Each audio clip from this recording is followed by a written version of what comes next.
Құрметті қазақ елі, бүгін 20 маусым 2024 жыл.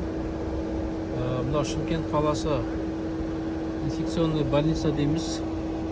Мынау Газпром нефт Шымкент қаласы Айна базарға, Жібек жолы Айна базарға Газпром нефтке қарама-қарсы. Бұл жерде байқасақ, мынау қазақ тілінде ақпараттар берілмеген. Мына жерде жақсы бағыттап қарасаңыздар, қазақ тілінде ақпарат жоқ.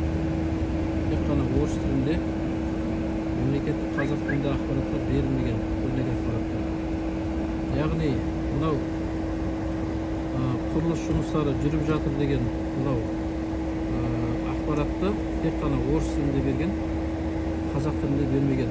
Шымкент қаласындағы қалалық жұқпалы аурулар ауруханасы, Айна базардың қасындағы Шымкент қаласындағы мынау Қазақстан Республикасының денсаулық сақтау министрлігі назарына мемлекеттік қазақ тілін қойып қойсаңыздар. Назарларыңызға рахмет. Есімім Нақып Бақытжан, 20 маусым Шымкент қаласы.